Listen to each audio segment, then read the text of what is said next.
La aventura de los planos del Bruce Partington. Una densa niebla amarillenta cayó sobre Londres durante la tercera semana de noviembre del año 1875. Creo que desde el lunes hasta el jueves no llegamos a distinguir desde nuestras ventanas de Baker Street la silueta de las casas de la acera de enfrente. Holmes se pasó el primer día metodizando su índice del grueso volumen de referencias. El segundo y tercer día los invirtió pacientemente en un tema que venía siendo de poco tiempo a aquella parte su afición preferida, la música de la Edad Media. Pero el cuarto día, cuando al levantarnos después de desayunarnos, vimos que seguía pasando por delante de nuestras ventanas el espeso remolino parduzco condensándose en aceitosas gotas sobre la superficie de los cristales, el temperamento activo e impaciente de mi camarada no pudo aguantar más tan monótona existencia. Se puso a pasear incansablemente por nuestra sala, acometido de una fiebre de energía contenida, mordiéndose las uñas, tamborileando los muebles, lleno de irritación contra la falta de actividad. ¿No hay nada interesante en el periódico, Watson?, preguntó. Yo sabía que al preguntar Holmes si no había nada de interesante, quería decir nada interesante en asuntos criminales. Traían los periódicos noticias de una revolución, de una posible guerra, de un inminente cambio de gobierno, pero esas cosas no caían dentro del horizonte de mi compañero. En lo referente a hechos delictivos, todo lo que yo pude leer eran cosas vulgares y fútiles. Holmes refunfuñó y reanudó sus incansables paseos. En Londres, el mundo criminal es, desde luego, una cosa aburrida, dijo con la voz quejumbrosa de un cazador que no levanta ninguna pieza. Mire por la ventana, Watson. Fíjese en cómo las figuras de las personas surgen de pronto, se dejan ver confusamente y vuelven a fundirse en el banco de las nubes. En un día como este, el ladrón y el asesino podrían andorrear por Londres tal como lo hace el tigre en la selva virgen, invisible hasta el momento en que salta sobre su presa y en ese momento visible únicamente para la víctima. Se ha llevado a cabo infinidad de pequeños robos, le dije. Holmes bufó su desprecio y dijo: «Este grandioso y sombrío escenario está montado para algo más digno. Es una suerte para esta comunidad que yo no sea un criminal». «Ya lo creo que lo es», exclamé de todo corazón. Supongamos que yo fuese Brooks o Woodhouse, o cualquiera de los 50 individuos que tienen motivos suficientes para despacharme al otro mundo. ¿Cuánto tiempo sobreviviría yo a mi propia persecución? Una llamada, una cita falsa y asunto acabado.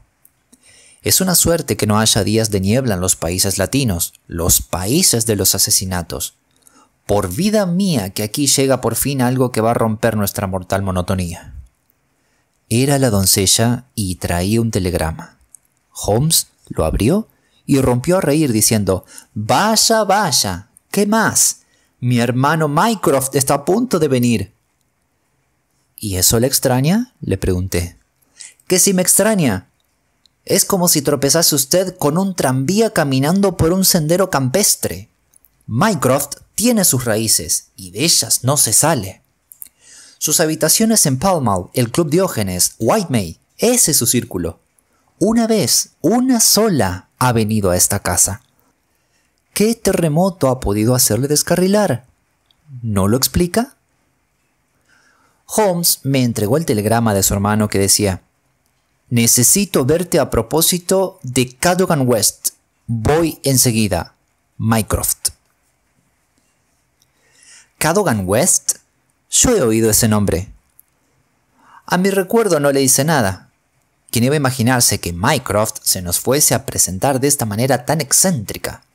Eso es como si un planeta se saliese de su órbita. A propósito, ¿sabe usted cuál es la profesión de mi hermano? Yo conservaba un confuso recuerdo de una explicación que me dio cuando la aventura del intérprete griego. Me dijo usted que ocupaba un pequeño cargo en algún departamento del gobierno británico. Holmes gorgoriteó por lo bajo. En aquel entonces yo no le conocía a usted tan bien como ahora. Es preciso ser discreto cuando uno habla de los altos asuntos del Estado. Acierta usted con lo que está bajo el gobierno británico. También acertaría en cierto sentido si dijese que de cuando en cuando el gobierno británico es él. Mi querido Holmes. Creí que lograría sorprenderle. Mycroft cobra 450 libras al año. Sigue siendo un empleo subalterno, no tiene ambiciones de ninguna clase, se niega a recibir ningún título ni condecoración, pero sigue siendo el hombre más indispensable del país. ¿Por qué razón? Porque ocupa una posición única, que él mismo se ha creado. Hasta entonces no había nada que se le pareciese si volviera a hacerlo. Mi hermano tiene el cerebro más despejado y más ordenado, con mayor capacidad para almacenar datos que ningún otro ser viviente. Las mismas facultades que yo he dedicado al descubrimiento del crimen, él las ha empleado en esta otra actividad especial. Todos los departamentos ministeriales le entregan a él conclusiones, y él es la oficina central del intercambio, la cámara de compensación que hace el balance. Todos los demás hombres son especialistas en algo, pero la especialidad de mi hermano es saber de todo. Supongamos que un ministro necesita datos referentes a un problema que afecta a la Marina, a la India, al Canadá y a la cuestión del bimetalismo.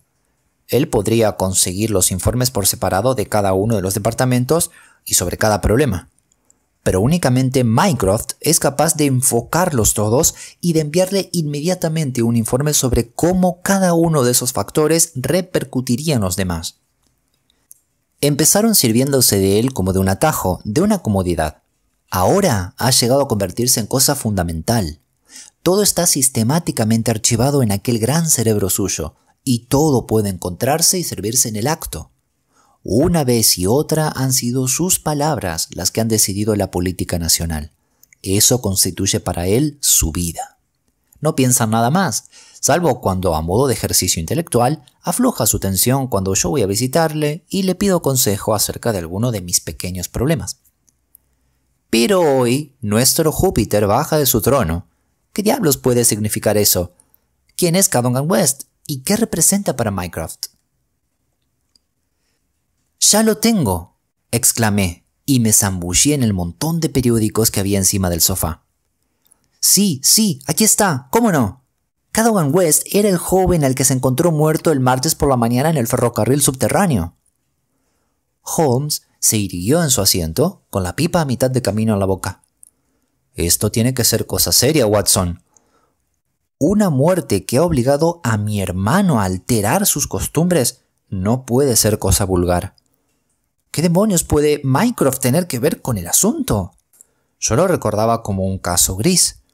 Si hubiera dicho que el joven se había caído del tren, hallando así la muerte. No le habían robado y no existía ninguna razón especial para sospechar que se hubiese cometido violencia. ¿No es así? Se ha realizado una investigación, le dije, y han salido a relucir muchos hechos nuevos. Mirándolo más de cerca, yo aseguraría que se trata de un caso curioso. A juzgar por el efecto que ha producido sobre mi hermano, yo diría que es el más extraordinario de los casos. Holmes se arrenalló en un sillón. Veamos, Watson, los hechos. El nombre de la víctima era Arthur Cadogan West, de 27 años, soltero y empleado en las oficinas del Arsenal Woolwich. Un empleado del gobierno. Ahí tiene usted el eslabón que le une a mi hermano Mycroft. Salió súbitamente de Woolwich el lunes por la noche. La última persona que lo vio fue su novia, Miss Violet Westbury, a la que él abandonó bruscamente en medio de la niebla a eso de las 7:30 de aquella noche. No me dio riña alguna entre ellos y la muchacha no sabe dar explicación de la conducta del joven. No se volvió a saber de él hasta que su cadáver fue descubierto por un peón de ferrocarril apellidado Mason, en la parte exterior de la estación de Aldgate, que pertenece al ferrocarril subterráneo de Londres. ¿Hora?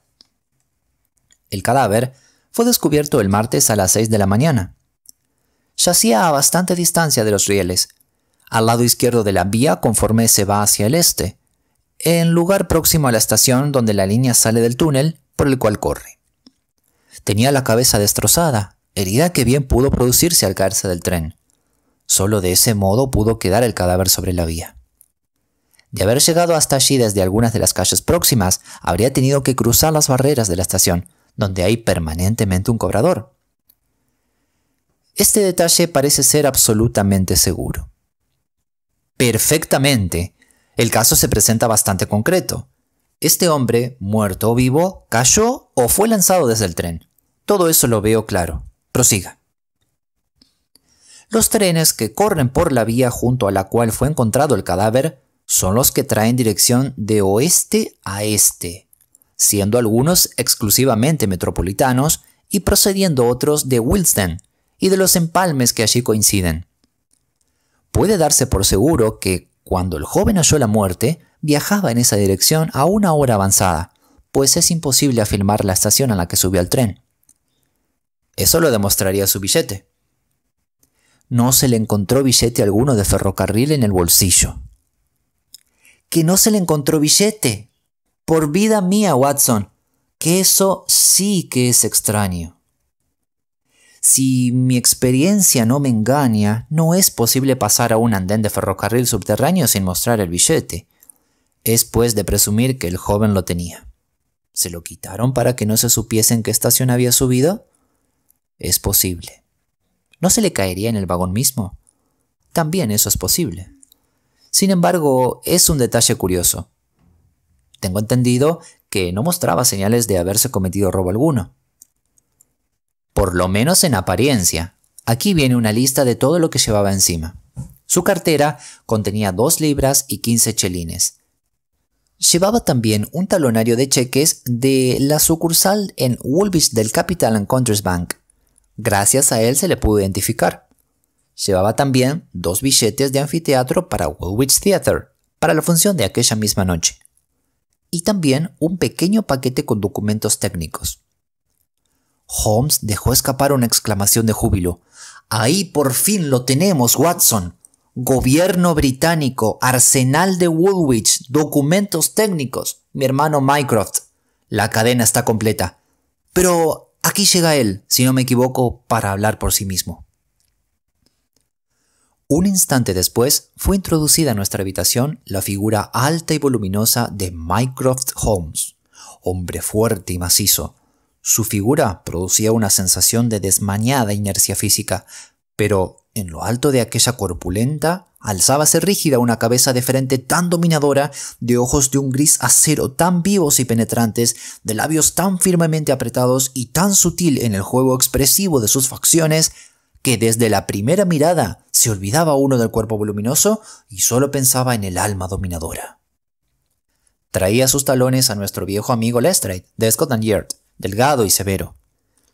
La expresión grave de las 2 caras nos anunció por adelantado alguna investigación de mucho peso. El detective cambió apretones de manos sin decir palabra. Mycroft Holmes forcejeó el gabán y luego se dejó caer en un sillón, diciendo: «Asunto por demás desagradable, Sherlock.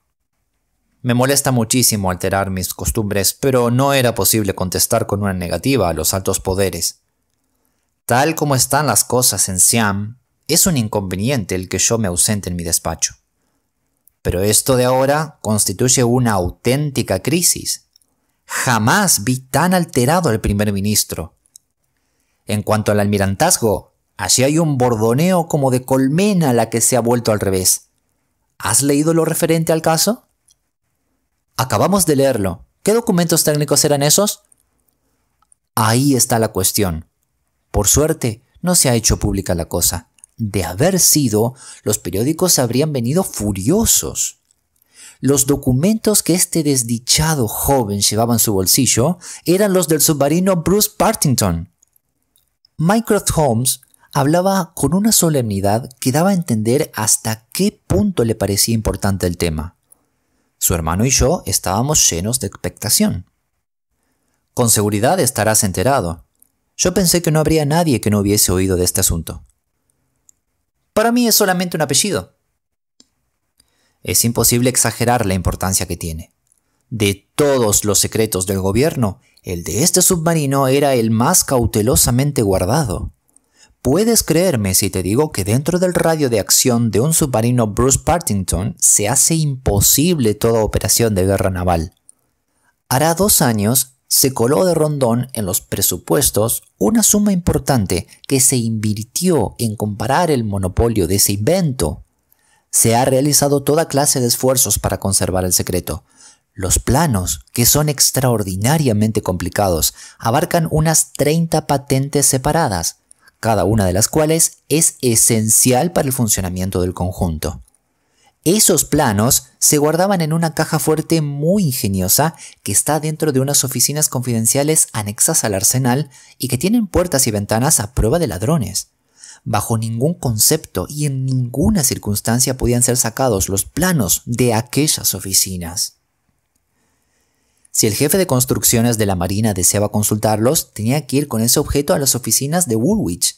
Pues bien, nos encontramos ahora con esos planos en los bolsillos de un empleadillo que aparece muerto en el corazón de Londres. Desde un punto de vista gubernamental, ese hecho es sencillamente espantoso. ¿Pero no los habéis recuperado? No, Sherlock, no, ahí está el apuro. No los hemos recuperado. Se sustrajeron de Woolwich 10 planos. En los bolsillos de Cadogan West fueron encontrados 7. Los 3 más esenciales han desaparecido, fueron robados, se esfumaron. Sherlock, es preciso que dejes todo cuanto tengas entre manos. Despreocúpate de esos acertijos insignificantes y propios de tribunales de policía. Aquí tienes que resolver un problema de vital importancia internacional. ¿Por qué se llevó Cadogan West los planos? ¿Dónde están los que han desaparecido? ¿Cómo murió ese joven? ¿De qué manera llegó su cadáver hasta donde fue encontrado? ¿Cómo puede enderezarse este entuerto? Encuéntrame contestaciones a todas estas preguntas y habrás realizado un buen servicio a tu país. ¿Y por qué no lo resuelves tú mismo, Mycroft? Tu vista alcanza tanto como la mía. Quizás sí, Sherlock, pero es cuestión de conseguir una cantidad de detalles. Tú dame esos detalles y yo podré darte una excelente opinión de hombre técnico desde mi sillón. Pero correr de aquí para allá, someter interrogatorio a los guardias ferroviarios, tumbarse de cara en el suelo con un cristal de aumento pegado a mi ojo, todo eso se sale de mi oficio. No, tú eres la única persona capaz de poner en claro el asunto. Si tienes el capricho de leer tu nombre y apellido en la próxima lista de honores y condecoraciones... Mi amigo se sonrió, movió negativamente la cabeza y dijo: yo entro en el juego por puro amor al juego. Ahora bien, el problema presenta determinados puntos de mi interés y lo tomaré en consideración muy a gusto. Vengan algunos datos más. He garrapateado los más esenciales en esta hoja de papel, junto con unas cuantas direcciones que te serán útiles. El verdadero custodiador oficial de los planos es el célebre técnico del gobierno Sir James Walter, cuyas condecoraciones y subtítulos cubren 2 líneas en un diccionario de personalidades. Ha encanecido en el servicio, es un caballero, lo reciben con favor en las mansiones más altas y es, sobre todo, un hombre cuyo patriotismo está fuera de cualquier sospecha. Él es una de las 2 personas que tienen una llave de la caja de seguridad. Agregaré que los planos se hallaban, sin duda alguna, en las oficinas durante las horas de trabajo del lunes, y que Sir James salió para Londres a eso de las 3 de la tarde, llevándose con él la llave. Estuvo en casa del almirante Sinclair, en la plaza Berkeley, durante toda la velada, mientras ocurrió este incidente. ¿Ha sido contrastado este hecho?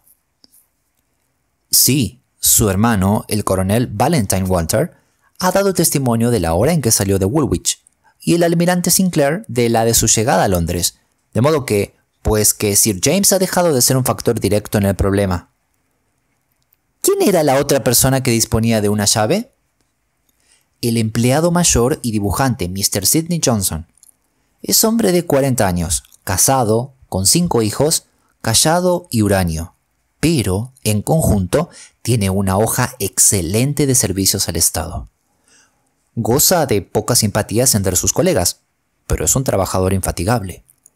según lo que él mismo cuenta, y que está corroborado por las afirmaciones de su esposa, permaneció sin salir de su casa durante toda la tarde del lunes, después de las horas de oficina, y su llave no abandonó ni un solo instante la cadena del reloj de la que cuelga. Háblame ahora de Cadogan West. Lleva 10 años en el servicio del gobierno y ha trabajado bien. Tiene fama de ser hombre arrebatado e impetuoso, pero recto y honrado. Nada podemos decir en contra suya. Él ocupaba en las oficinas el lugar siguiente a Sidney Johnson.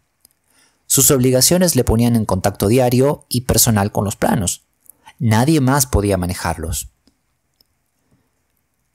¿Quién guardó aquella noche los planos en la caja fuerte? Mr. Sidney Johnson, primer oficial. Entonces es cosa completamente clara quién se los llevó, ya que fueron encontrados sobre el cuerpo del segundo empleado, Cadogan West. La cosa parece definitiva, ¿no es así? En efecto, Sherlock. Sin embargo, quedan sin explicar muchas cosas. En primer lugar, ¿por qué se los llevó? Me imagino que su valor será muy grande, ¿no es cierto? Le habrían pagado sin dificultad por ellos varios miles de libras. ¿Puedes apuntarme alguna razón posible que explique el que llevase los planos a Londres como no fuere para venderlos? No, no puedo. Pues entonces es preciso que aceptemos lo que digo como hipótesis de trabajo. El joven West se llevó los planos. Ahora bien, eso solo pudo realizarlo si él disponía de una llave falsa. De varias llaves falsas, puesto que tenía que abrir las puertas del edificio y las de la habitación. Disponía, pues, de varias llaves falsas. Se llevó los planos a Londres para vender el secreto, sin duda, con el propósito de devolverlos a la caja fuerte por la mañana siguiente antes que nadie los echase en falta. Mientras se hallaba en Londres, entregado a esa empresa traidora, encontró la muerte. ¿De qué manera? Supondremos que regresaba a Woolwich cuando fue asesinado lanzado fuera del compartimiento del tren. Aldgate, lugar donde fue hallado el cadáver, se encuentra mucho más allá de la estación Puente de Londres, que sería la de su ruta hacia Woolwich. Es posible imaginar muchas circunstancias que hicieron que siguiese viaje más allá del Puente de Londres. Por ejemplo, iba en el coche alguien con el que había trabado una conversación que absorbió su atención. La conversación terminó en una escena de violencia, en la que él perdió la vida. Es posible que él intentase salir de aquel coche, que cayese a la vía y hallase de ese modo la muerte. Entonces el otro cerró la puerta. La niebla era muy espesa y nadie vio nada de lo que había ocurrido. Dentro de los datos que poseemos hasta ahora, no puede darse una explicación mejor. Sin embargo, Sherlock, fíjate en los muchos puntos que has dejado sin tocar. Supondremos, para seguir el razonamiento, que el joven Cadogan West había dado previamente una cita al agente extranjero, y que por esa razón no hubiese adquirido ningún compromiso por otro lado. En lugar de eso, Cadogan West tomó 2 billetes para el teatro, marchó hacia el mismo acompañado por su novia, y de pronto desapareció. «Una añagaza para despistar», dijo Lestrade, que había estado escuchando con cierta impaciencia el diálogo. «Una añagaza rarísima. Esa es la objeción número 1. Paso a la objeción número 2. Supongamos que llega a Londres y se entrevista con el agente extranjero. Es preciso que devuelva los documentos antes de la mañana siguiente, porque de lo contrario se descubriría su desaparición. Se llevó 10 planos. Solo se encontraron 7 en el bolsillo. ¿Qué fue de los otros 3? Por propia voluntad no se habría desprendido de ellos. Además, ¿dónde está el precio de su traición? Lo natural es que se le hubiese encontrado en el bolsillo una importante suma de dinero. «Yo lo veo todo perfectamente claro», dijo Lestrade. «No cabe la menor duda de lo que ocurrió.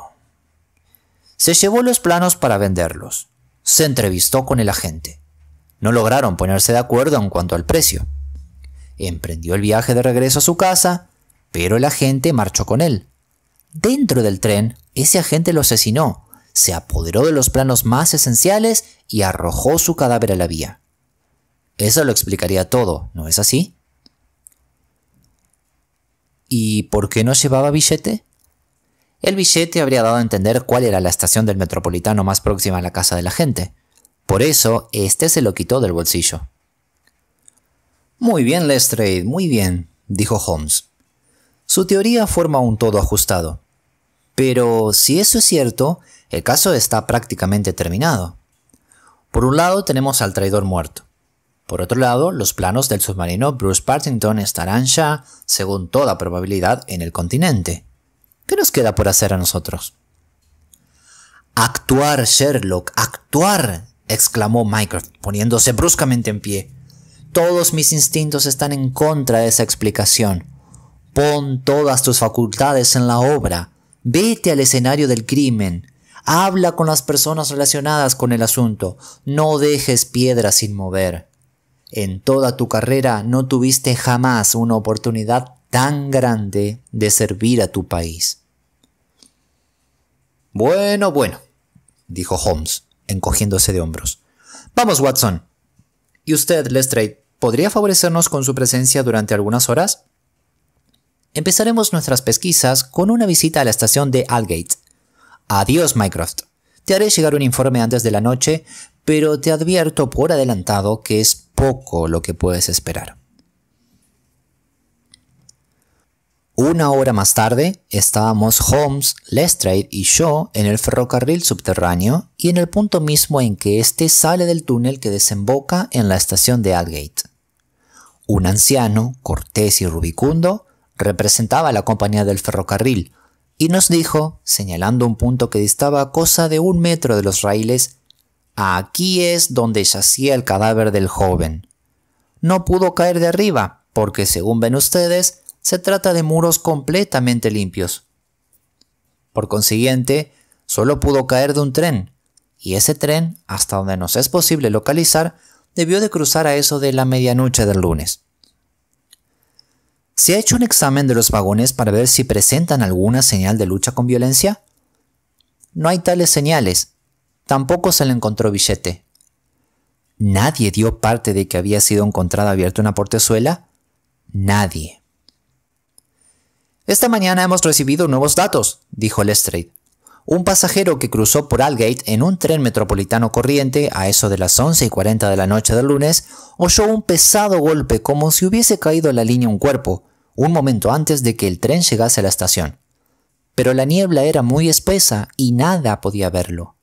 No dio ningún aviso de lo ocurrido en aquel momento. ¿Qué le ocurre, Holmes?» Mi amigo se había quedado inmóvil, con una expresión de la más tensa tensión en el rostro, mirando a los raíles del ferrocarril en el sitio mismo en que éstos formaban una curva a la salida del túnel. Aldgate es una estación de empalme, y los raíles forman así una verdadera red. Holmes tenía fija en ellos su mirada anhelante e interrogadora.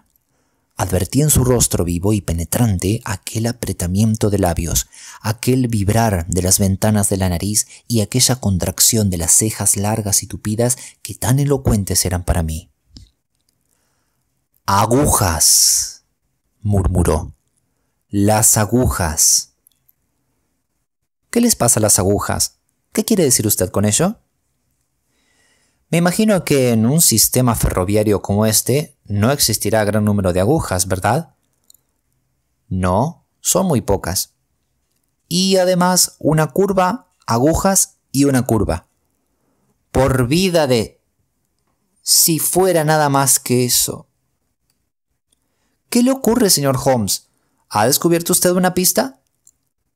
«Una idea, una simple indicación y nada más. Pero va aumentando mi interés este caso. Sería un detalle único, completamente único, y sin embargo, ¿por qué no? No descubro rastro alguno de sangre sobre la línea». «En efecto, no hay signo alguno». «Sin embargo, tengo entendido que el cadáver presentaba una herida muy importante». «El cráneo estaba roto, pero exteriormente no se advertían indicios de la herida». «Pero lo natural es que sangrase algo. ¿Podría yo examinar el tren en que iba el viajero que oyó aquel golpe seco de una caída en medio de la niebla?» «Me temo que no podrá hacerlo, Mr. Holmes, porque ahora el tren ha sido ya deshecho y los coches han sido distribuidos en otros trenes». Puedo asegurarle, Holmes, dijo Lestrade, que todos los coches fueron revisados cuidadosamente. Yo mismo me ocupé de ello. Una de las más evidentes debilidades de mi amigo era la de su impaciencia al tropezar con inteligencias menos despierta que la suya. En esta ocasión contestó, alejándose de allí: «Es muy inverosímil lo que usted me dice, pero da la casualidad de que lo que yo deseaba examinar no eran precisamente los coches. Watson, ya hemos terminado aquí. Lestrade, no necesitamos molestarle más. Creo que ahora nuestras pesquisas van a llevarnos a Woolwich». Al llegar al puente de Londres, Holmes escribió un telegrama para su hermano y me lo dio a leer antes de entregarlo en la ventanilla. Decía así: «Veo alguna luz en la oscuridad, pero es posible que se apague. Mientras tanto, envíame por un mensajero que aguardará mi regreso en Baker Street una lista completa de todos los espías extranjeros o agentes internacionales de cuya existencia en Inglaterra se tiene noticias, con la dirección completa de sus domicilios. Sherlock».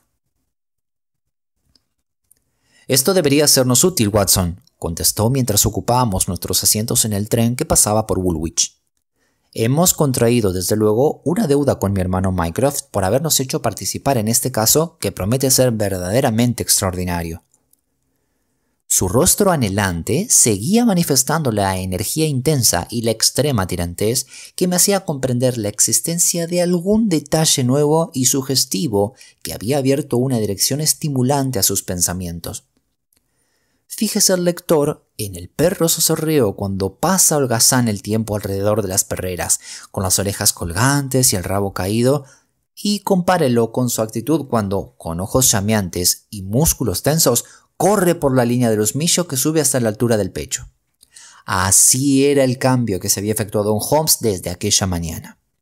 Era un hombre distinto de aquel otro, lleno de flojedad y como inválido, que algunas horas antes había merodeado tan inquieto, vestido con su batín color arratonado, por la habitación rodeada de un cinturón de niebla. «Aquí contamos con materiales. Aquí hay campo de acción. He dado pruebas de estar dormido al no haber caído en la cuenta de las posibilidades que encerraba el caso». «Pues para mí son todavía un misterio». «El misterio es para mí el final, pero he aferrado ya a una idea que quizá no se ve lejos. Ese hombre fue muerto en algún otro sitio y su cadáver estaba encima del techo de un coche del ferrocarril». «Encima del techo». Extraordinario, ¿verdad? Pero medite usted en los hechos.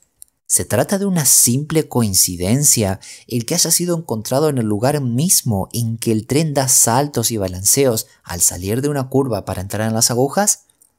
¿No es precisamente ese lugar en que es probable que cayese a la vía cualquier objeto colocado encima del techo de un coche? Las agujas no influirían a ningún cuerpo que fuese dentro del tren. O bien el cadáver cayó desde el techo, o por el contrario, se ha dado una coincidencia por demás curiosa. Pero medite usted en la cuestión de la sangre. Desde luego, si el cadáver había sido sangrado en algún otro lugar, no se observarían rastros de sangre en la línea.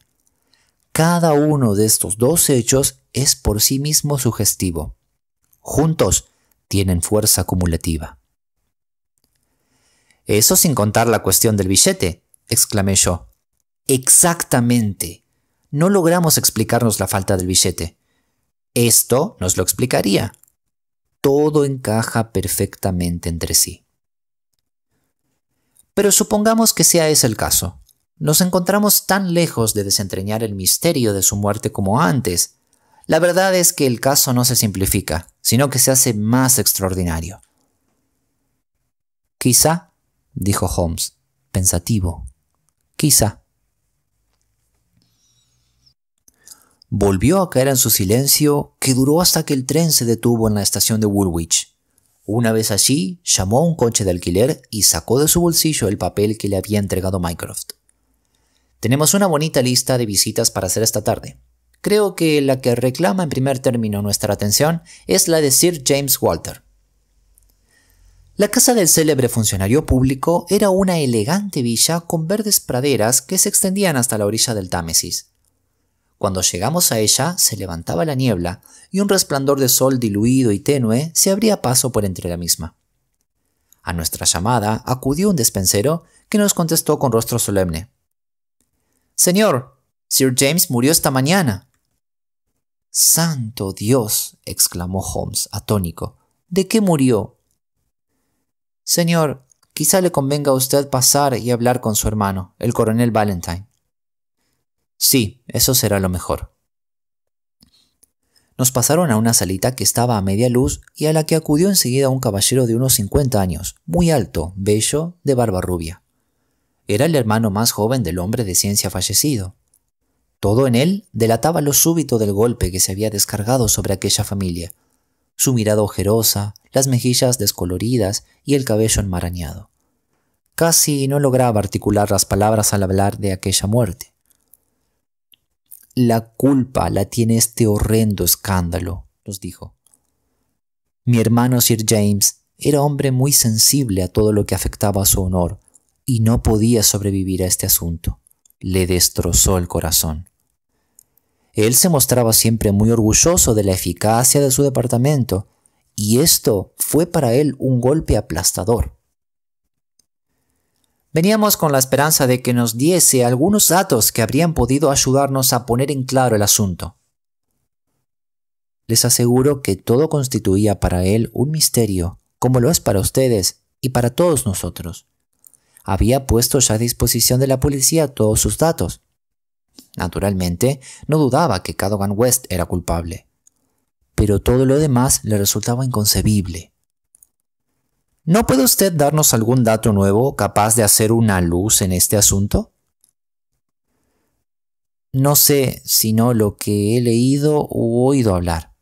No deseo parecer descortés, Mr. Holmes, pero ya comprenderá que en este momento nos encontramos completamente trastornados y por eso no tengo más remedio que suplicarle que demos fin a esta entrevista. Cuando volvimos a entrar en el coche, me dijo mi amigo: «Ha sido, desde luego, una novedad inesperada. ¿Habrá sido natural la muerte o se habrá matado al pobre viejo? En este último caso, ¿no se podrá interpretar esa acción como una censura a su propia persona por el abandono de sus obligaciones? Dejemos para más adelante esta cuestión, y ahora vamos a visitar a la familia de Cadogan West». La desconsolada madre residía en una casa pequeña, pero bien cuidada, de los alrededores de la población. La anciana estaba afectada por el dolor para poder sernos de alguna utilidad. Sin embargo, había a su lado una joven de pálido rostro, que se nos presentó como Miss Violet Westbury, la prometida del muerto, y la última persona que habló con él aquella noche fatal. «No consigo explicármelo, Mr. Holmes», nos dijo.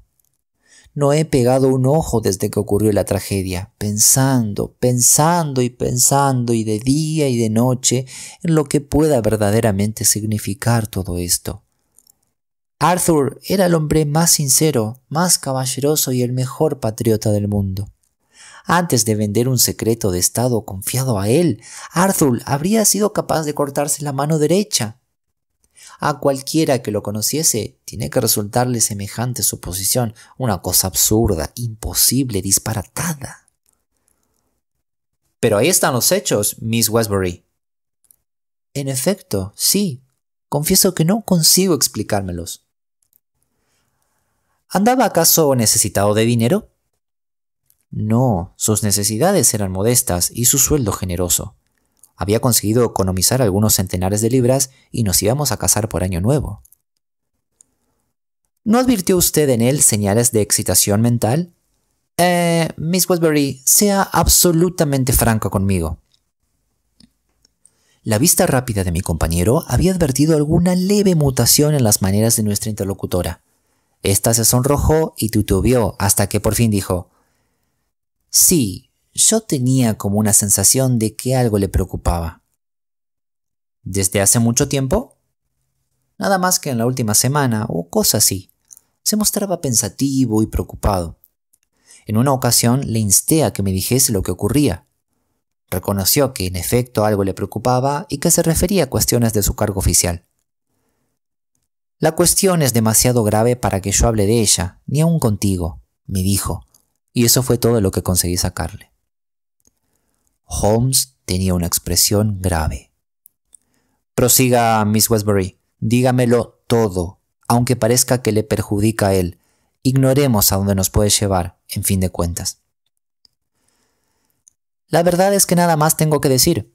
En una o dos ocasiones tuve yo un barrunto de que iba a contarme algo. Una noche me habló de la importancia que tenía aquel secreto, y creo recordar que me dijo que los espías extranjeros pagarían sin duda por él mismo una fuerte suma. El rostro de mi amigo se puso todavía más serio. ¿Algo más? Dijo que nosotros procederíamos con abandono en esta clase de asuntos, que sería cosa fácil para un traidor hacerse con los planos. ¿Le hizo esas manifestaciones recientemente? Sí, muy recientemente. Cuéntenos ahora lo que ocurrió la última noche. Íbamos al teatro. La niebla era tan espesa que de nada nos hubiera servido tomar un coche.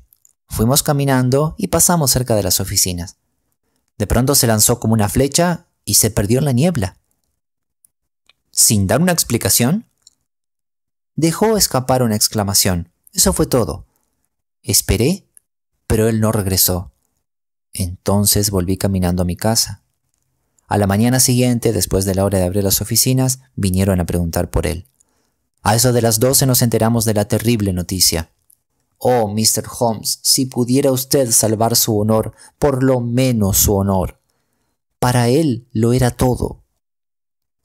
Holmes movió tristemente la cabeza y me dijo: Vamos, Watson, el deber nos llama a otra parte. Nuestra próxima visita debe ser a las oficinas donde fueron sustraídos los planos.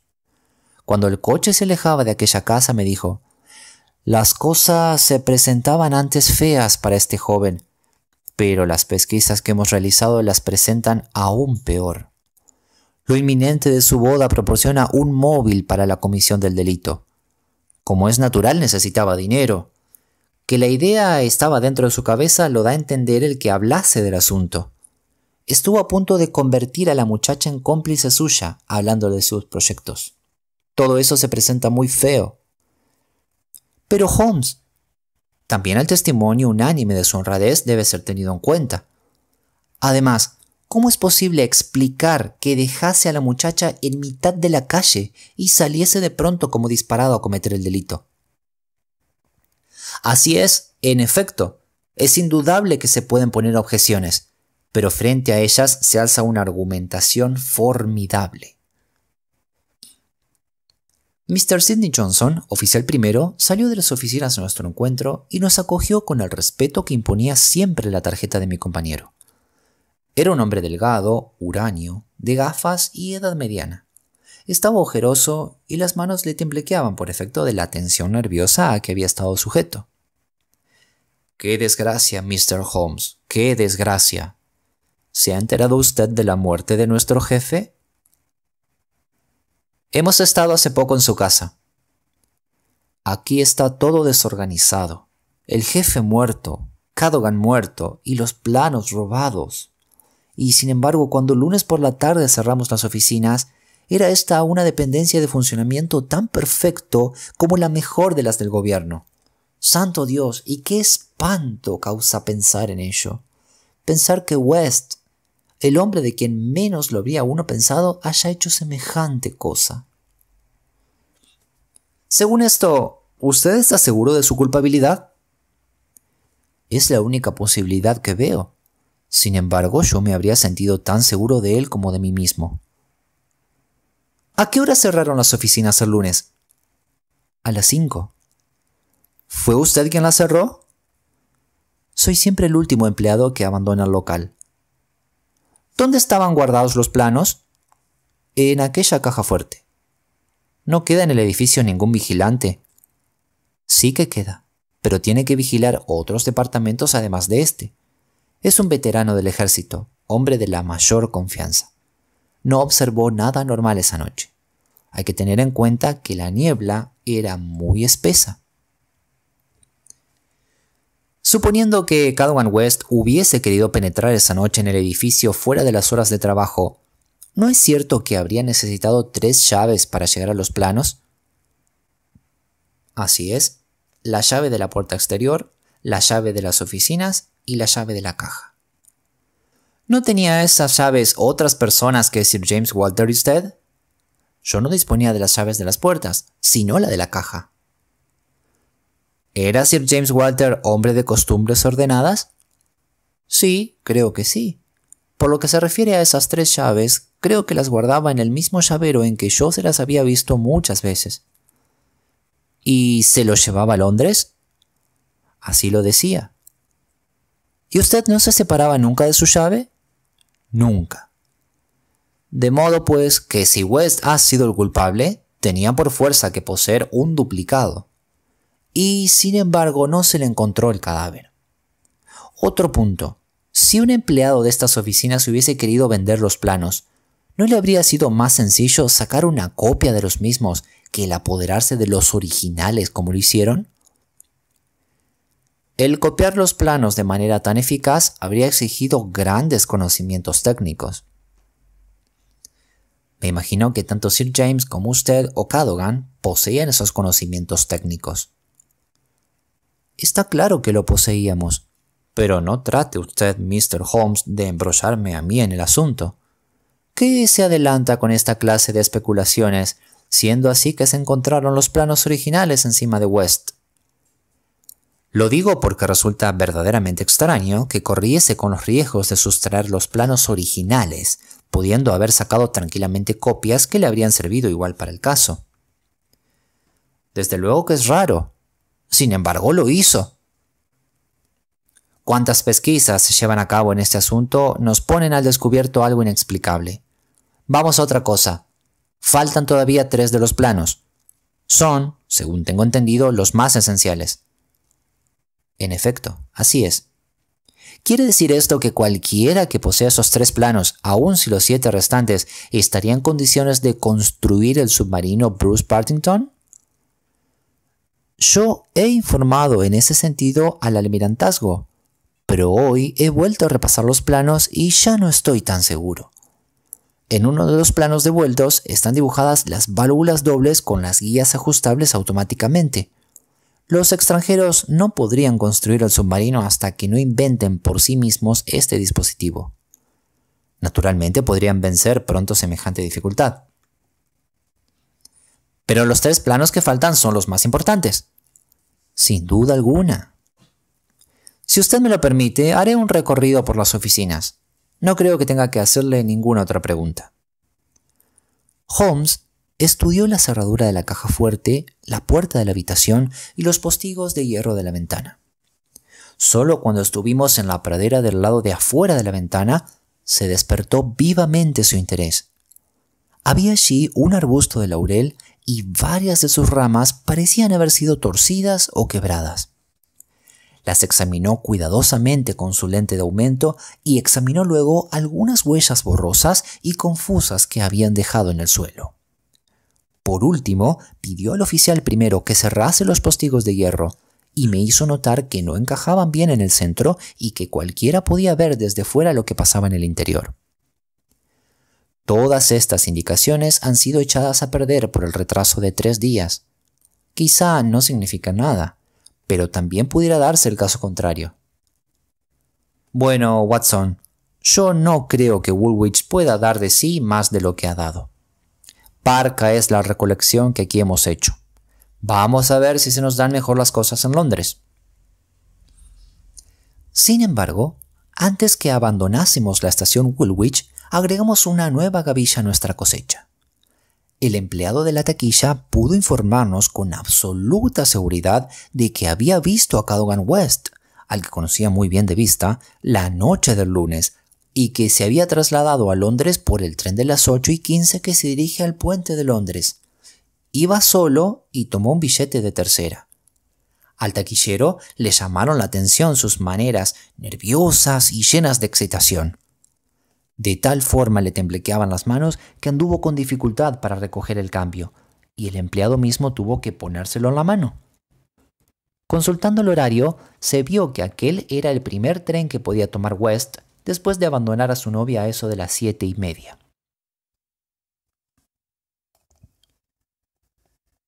Después de media hora de silencio, dijo de pronto Holmes: «Reconstruyamos los hechos, Watson. No creo que en todas las pesquisas que llevamos realizadas conjuntamente hayamos tropezado jamás con otro caso más difícil de abordar. Paso que damos hacia adelante no nos sirve para otra cosa que para descubrirnos una nueva loma que escalar. Sin embargo, hemos realizado algunos progresos apreciables. En términos generales, nuestras investigaciones en Woolwich han sido contrarias a Cadogan West, pero los indicios de la ventana quizás se presten a una hipótesis favorable. Supongamos, por ejemplo, que se le hubiese acercado para hacerle proposiciones a algún agente extranjero. Quizás lo hizo poniendo por delante determinadas condiciones que le impedían dar parte de lo ocurrido, pero que sin embargo lograron influir en el curso de sus pensamientos de la manera que hemos visto por las palabras a su prometida. Perfectamente. Supongamos ahora que, cuando se dirigía al teatro con su novia, distinguió a ese mismo agente que marchaba en dirección a las oficinas. Era hombre impetuoso, rápido en tomar sus resoluciones. Lo sacrificaba todo al deber. Siguió al hombre, llegó a la ventana, presenció la sustracción de los documentos y salió en persecución del ladrón. De esa manera salvamos la dificultad de que nadie que estuviera en condiciones de sacar copias de los planos robaría los originales. Tratándose de una persona ajena a las oficinas, no tenía más remedio que sustraer los originales. Hasta ahí, la hipótesis está dentro de la lógica. ¿Y después de eso qué? Ahí es donde empiezan las dificultades. Cualquiera que imaginaría el acto primero del joven Cadogan West sería echar mano al canalla y dar la alarma. ¿Por qué no lo hizo?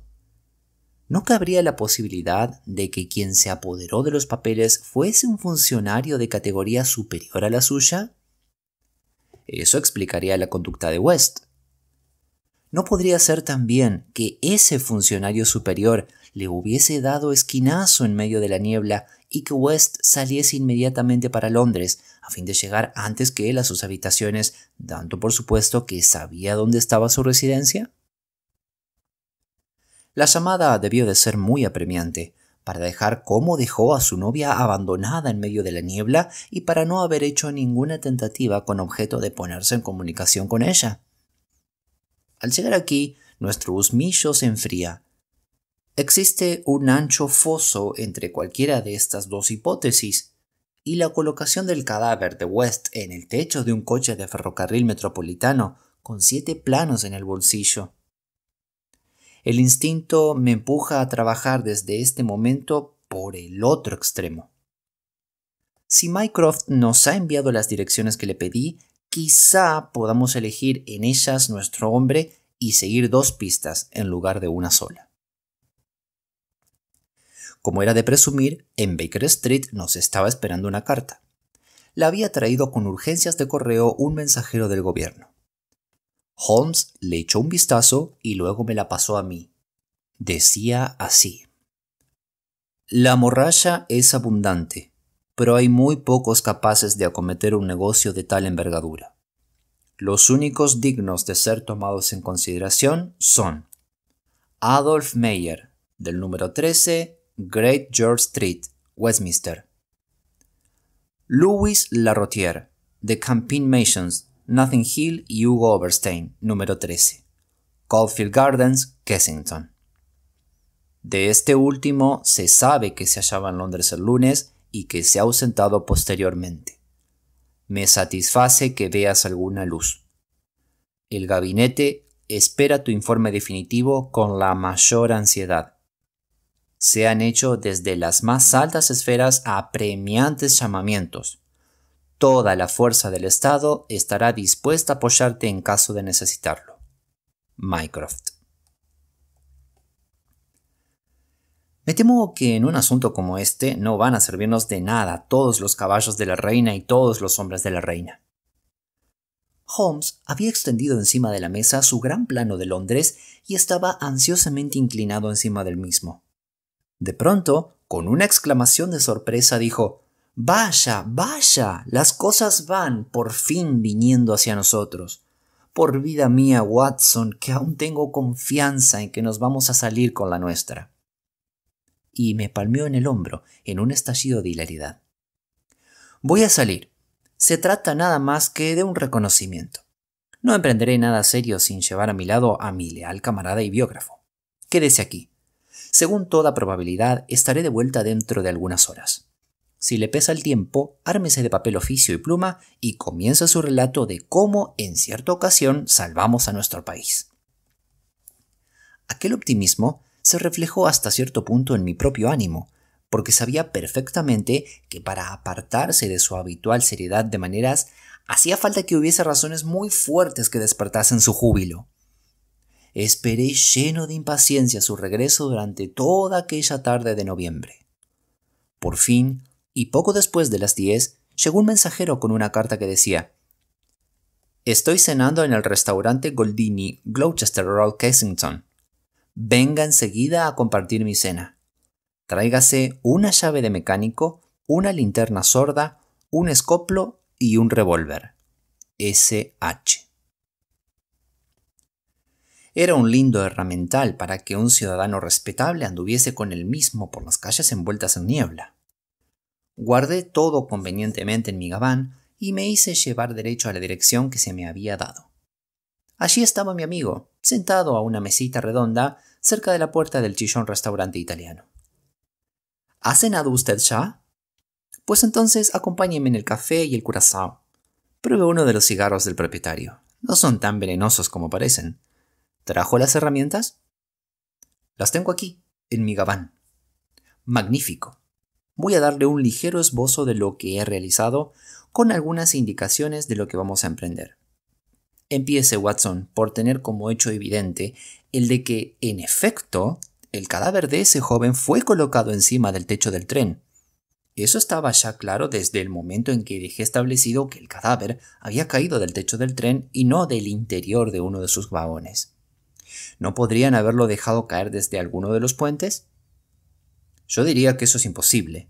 Si usted se fija en los techos de los coches, verá que son ligeramente curvos, sin barandilla de ninguna clase en los bordes. Podemos pues afirmar con seguridad que el cadáver fue colocado allí. Pero, ¿cómo es posible semejante cosa? Esa era la pregunta a la que era preciso contestar. Pues bien, solo de una manera podía hacerse. Ya sabrá usted que en algunos puntos del West End el ferrocarril subterráneo corre a cielo abierto, entre túnel y túnel. Yo conservaba un recuerdo confuso de haber visto ventanas por encima de mi cabeza en alguno de mis viajes por el Metropolitano. Supongamos que el tren se detuviese debajo de alguna de esas ventanas. ¿Qué dificultad había en colocar el cadáver encima del techo? Parece sumamente improbable. Tenemos que echar mano otra vez del viejo axioma de que cuando fallan todas las demás posibilidades, la verdad tiene que estar en la única que permanece en pie, por muy poco probable que sea. Aquí han fallado todas las demás posibilidades. Pues bien, cuando descubría que el más importante de los agentes internacionales, el que acababa de ausentarse de Londres, vive en una casa de pisos cuyas ventanas dan a las líneas del ferrocarril subterráneo, me entró tal alegría que le asombré a usted con mi súbita frivolidad. Vamos, ¿de modo que fue eso? Sí, eso fue. Mr. Hugo Oberstein, del número 13, Caulfield Gardens, se convirtió en mi objetivo. Empecé mis operaciones en la estación de Gloucester Road, en la que un empleado muy servicial se prestó a caminar conmigo por la vía, permitiéndome comprobar no solo que las ventanas de la escalera interior de Caulfield Gardens dan a las líneas, sino de un hecho todavía más fundamental, a saber, que debido a la interacción de uno de los ferrocarriles mayores, es frecuente que los trenes del subterráneo tengan que detenerse durante algunos minutos en aquel sitio precisamente. Estupendo, Holmes. Ya es suyo el problema. No tanto, Watson, no tanto. Avanzamos, pero la meta está todavía lejos. Después de reconocer la parte posterior de Caulfield Gardens, exploré la delantera y me convencí de que el pájaro había huido, efectivamente. La casa es espaciosa, pareciéndome que las habitaciones del piso superior están desamuebladas. Oberstein vivía allí con un único ayuda de cámara, que será probablemente algún cómplice que goza de toda su confianza. Es preciso que tengamos muy presente que Oberstein ha marchado al continente para dar salida a su botín, pero no como un fugitivo. Ningún motivo tiene para temer una orden de detención, y con seguridad que no se le va a ocurrir la idea de que un detective aficionado le vaya a hacer una visita domiciliaria. Y eso es precisamente lo que ahora estamos a punto de llevar a cabo. ¿No habría modo de conseguir una orden de allanamiento que le dé legalidad? Será difícil obtenerla nada más que con las pruebas de las que ahora disponemos. ¿Y qué esperamos sacar de esta visita? No sabemos la clase de correspondencia que podemos encontrar allí. No me gusta la cosa, Holmes. Usted, mi querido compañero, quedará de centinela en la calle. Yo me encargaré de la parte criminal. No es momento de pararse en barras. Piensa en la carta de Mycroft, en el almirantazgo, en el Consejo de Ministros, en la alta personalidad que espera noticias. Es preciso que vayamos. Mi respuesta fue ponerme de pie y decir: «Tiene razón, Holmes, es preciso ir». Holmes se puso rápidamente en pie y me estrechó la mano. Estaba seguro de que no se echaría usted atrás en el último instante. Eso me dijo, y yo descubrí durante un momento en sus ojos algo que acercaba a la ternura mucho más que a todo lo que yo había visto en él hasta entonces. Un momento después había vuelto a ser el hombre dominador y práctico. Desde aquí hasta allí hay casi 1 kilómetro, pero no tenemos prisa. Vayamos caminando. No deje caer ninguna de las herramientas, por favor. El que lo detuviesen como tipo sospechoso nos acarrearía una complicación lamentable. Caulfield Gardens era una de esas hileras de casas de fachadas chatas con columnas y pórtico que en el West End de Londres constituyen un producto tan característico de la época media victoriana. En la casa de al lado parecía que hubiese una fiesta de niños, porque el alegre rum rum de las voces infantiles y el estrépito del piano llenaban la noche. La niebla seguía envolviéndolo todo y nos cubría con sus sombras amigas. Holmes encendió su linterna y proyectó su luz sobre la maciza puerta. «El problema es serio», dijo, «porque, además de cerrada con llave, tiene echado el cerrojo. Quizás se nos presente mejor por el patinejo. En caso de que se entrometa algún agente de policía demasiado celoso, tenemos allí un magnífico arco de puerta. Écheme una mano, Watson, y yo lo haré lo mismo con usted». Unos momentos después nos encontrábamos los dos en el patinejo del sótano. Apenas habíamos tenido tiempo de meternos en la parte más sombría del mismo cuando oímos entre la niebla de la acera, encima de nosotros, los pasos de un agente de policía. Cuando su lento ritmo murió a lo lejos, Holmes se puso a trabajar en la puerta del patinejo. Lo vi inclinarse y hacer fuerza hasta que se abrió aquella con un chasquido seco. Nos lanzamos inmediatamente al oscuro pasillo, cerrando a nuestras espaldas la puerta. Holmes abrió la marcha, subiendo por la escalera caracolada y sin alfombra. Su pequeño foco de luz amarillenta iluminó su ventana baja. «Ya estamos en el sitio, Watson. Esta debe ser». Abrió la ventana de par en par y, al hacerlo, llegó hasta nosotros un rumor apagado, áspero, que fue encrespándose con firmeza hasta convertirse en el huracán estrepitoso de un tren que cruzó por delante de nosotros y se perdió en la oscuridad. Holmes barrió con la luz de su linterna el antepecho de la ventana. Tenía una espesa capa de hollín, de las locomotoras que pasaban, pero la negra superficie estaba como raspada y borrosa en algunos sitios. «Vea usted dónde apoyaron el cadáver». «Hola, Watson, ¿qué es esto? No cabe duda de que es una mancha de sangre». Holmes se mostraba unas débiles manchas descoloridas a lo largo del marco de la ventana. «Y aquí también, en la piedra del escalón. La prueba es completa. Esperemos aquí hasta que se detenga un tren». No tuvimos que esperar mucho. El tren siguiente rugió como el anterior desde dentro del túnel, pero cortó la marcha al salir a cielo abierto y acto seguido se detuvo, entre rechinamientos de frenos, debajo mismo de donde estábamos. Desde el antepecho de la ventana hasta el techo de los vagones no había ni 1 metro de distancia. Holmes cerró suavemente la ventana y dijo: Hasta aquí tenemos la prueba de que estábamos en lo cierto. ¿Qué piensa de esto, Watson? Que es una obra maestra. Jamás rayó usted a tanta altura. Ahí no puedo estar de acuerdo con usted. Desde el momento en que concebí la idea de que el cadáver había estado en el techo del tren, idea que nada tiene de abstracta, todo lo demás era inevitable. Si no fuera por los grandes intereses en juego, el asunto, hasta ahora, sería insignificante. Lo difícil es lo que aún tenemos por delante, pero quizás descubramos aquí algo que nos sirva de ayuda. Llegamos al alto de la escalera de la cocina y entramos en las habitaciones del primer piso. Una de ellas estaba destinada a comedor, severamente amueblada, pero que no contenía nada de interés. La segunda era un dormitorio, también vacío de interés. La otra habitación ofrecía mejores perspectivas, y mi compañero se dispuso a realizar un trabajo sistemático.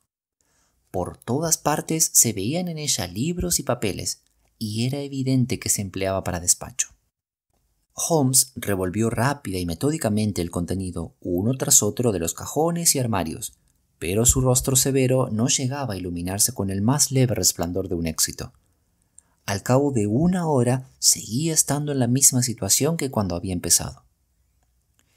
«Este perro astuto ha hecho desaparecer sus huellas», dijo al fin. «No ha dejado nada que pueda servir de base a una acusación. Ha destruido o se ha llevado su correspondencia peligrosa. Esta es nuestra última probabilidad». Lo decía por una pequeña caja de hojalata que tenía encima de la mesa de escritorio. Holmes la abrió con su cortafrío. Había en el interior varios rollos de papel cubiertos de números y de cálculos, sin nota alguna que indicase a qué se referían. Las frases presión de agua y presión por pulgada cuadrada apuntaban una posible relación con un submarino. Holmes los tiró con impaciencia a un lado. Solo quedaba ya un sobre que contenía algunos pequeños recortes de periódicos. Los vertió sobre la mesa y pude ver enseguida por la expresión anhelante de su rostro que se habían despertado sus esperanzas. «¿Qué es esto, Watson? ¿Qué es esto?» «El comprobante de una serie de mensajes publicados en la sección de anuncios de un periódico. Es la columna de anuncios del Daily Telegraph, a juzgar por el papel y por el tipo de letras. Ángulo superior derecho de una página. No hay fechas, pero los mensajes se clasifican por sí mismos. Este debe ser el primero. Esperaba noticias más pronto, convenidas las condiciones. Escriba con todos los detalles a la dirección de la tarjeta. Pierrot». Viene a continuación. «Demasiado complicado para descripción. Tiene que dar mi informe completo. Dinero dispuesto contra mercancía. Pierrot». Y ahora este. «Asunto apremia. He de retirar ofrecimiento de no cumplirse contrato. Señala entrevista por carta. La confirmará por anuncio. Pierrot». Y por último. «Lunes noche después de las 9. Solo nosotros. No desconfíe. Pago contante a la entrega de mercancías. Pierrot». «Un registro completo, Watson. Ay, si pudiéramos llegar hasta el corresponsal que está en el otro extremo». Holmes se quedó ensimismado, tamborileando con los dedos encima. Por último, se puso vivamente en pie. «Bien, quizás no sea tan difícil después de todo. Aquí ya no nos queda nada por hacer, Watson. Creo que podríamos hacernos llevar en coche hasta las oficinas del Daily Telegraph para dar así un digno remate a las tareas de un día afortunado». Mycroft Holmes y Lestrade, a los que Holmes había dado cita, vinieron a visitarnos al día siguiente después del desayuno, y Sherlock Holmes les hizo el relato de nuestras gestiones de la víspera. Al oír la confesión de nuestro allanamiento de morada, el detective profesional movió la cabeza y dijo: «Nosotros, los del cuerpo de policía, no podemos hacer esas cosas, Holmes. No es de extrañar que consiga resultados superiores a los nuestros. Pero cualquier día de estos irán demasiado lejos y se encontrarán usted y su amigo en dificultades. Por Inglaterra, nuestros hogares y una mujer hermosa. ¿Qué se nos da, verdad, Watson? Mártires en el altar de nuestro país. Pero ¿a ti qué te parece, Mycroft?» «Magnífico, Sherlock, admirable. Pero ¿En qué forma vas a emplear todo eso?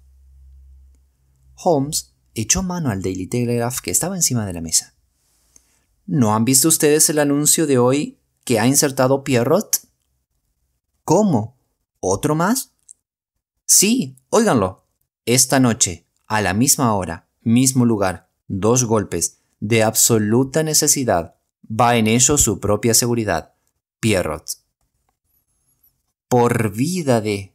que si contesta el anuncio ya es nuestro, exclamó Lestrade. Eso mismo pensé yo al ponerlo. Creo que si les conviniese a ustedes dos venir con nosotros a Caulfield Gardens, quizás nos encontrásemos un poco más cerca de una solución.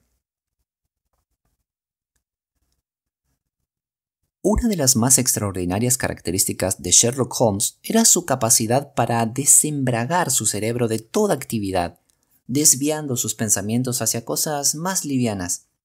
Así que llegaba al convencimiento de que nadie podía adelantar en una determinada tarea. Recuerdo que durante todo aquel día memorable se enfrascó en una monografía que tenía empezada sobre los motetes polifónicos de la SUS. Yo, en cambio, carecía por completo de esa facultad de diversión, y el día, como es de suponer, me resultó interminable. Todo convergió para excitar mis nervios, la extraordinaria importancia internacional de lo que allí se jugaba, la expectativa de las altas esferas, la índole directa del experimento que íbamos a llevar a cabo. Sentí alivio cuando, después de una cena ligera, nos pusimos en marcha para nuestra expedición. Lestrade y Mycroft se reunieron con nosotros delante de la estación de Gloucester Road, que era donde nos habíamos dado cita. La noche anterior habíamos dejado abierta la puerta del patinejo de la casa de Overstein, y, como Mycroft Holmes se negó de redondo, indignado, a trepar por la barandilla, Sherlock y yo no tuvimos más remedio que penetrar en la casa y abrir la puerta del vestíbulo. A eso de las 9 de la noche estábamos todos nosotros sentados en el despacho, esperando pacientemente a nuestro hombre. Transcurrió 1 hora y luego otra. Cuando dieron las 11, las acompasadas campanas del gran reloj de la iglesia parecieron doblar fúnebres nuestras esperanzas.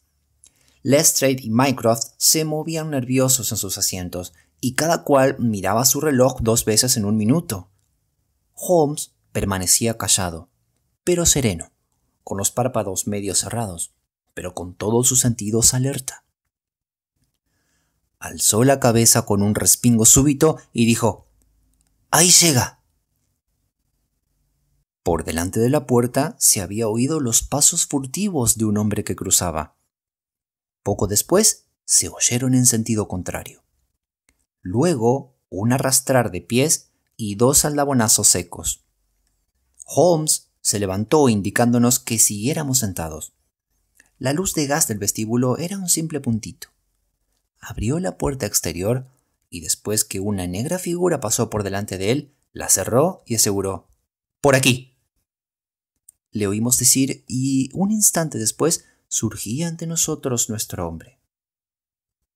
Holmes le había seguido de cerca, y cuando el desconocido se dio media vuelta, dejando escapar un grito de sorpresa y de alarma, él le sujetó por el cuello de la ropa y lo volvió de un empujón a la habitación.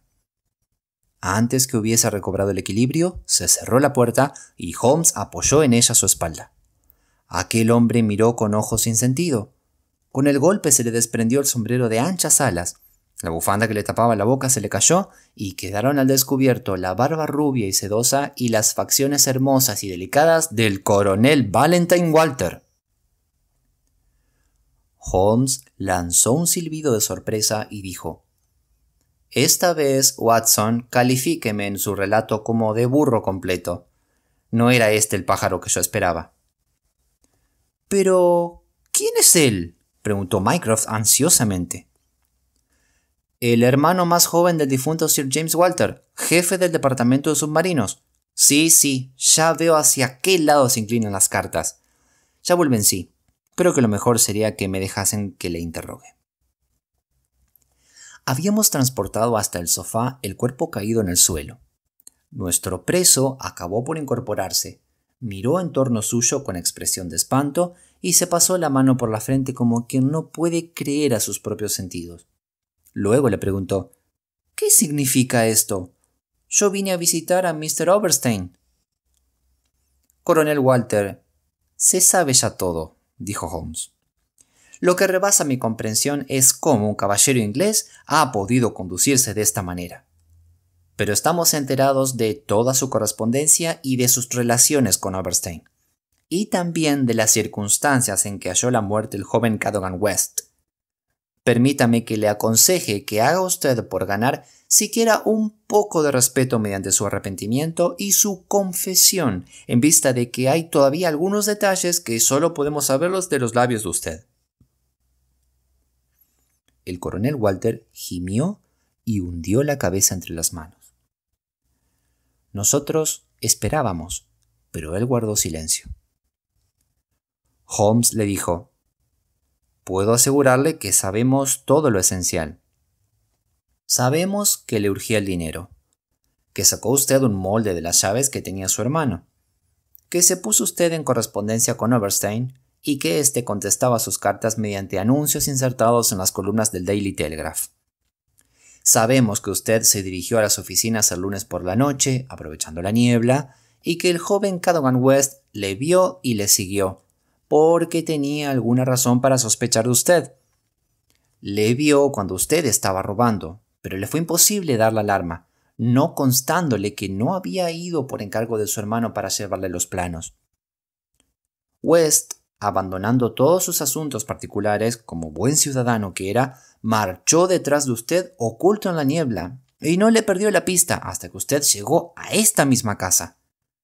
Entonces intervino y usted, coronel Walter, agregó al crimen de traición el más terrible aún de asesinato. «Yo no le maté, juro ante Dios que no le maté», gritó nuestro desdichado preso.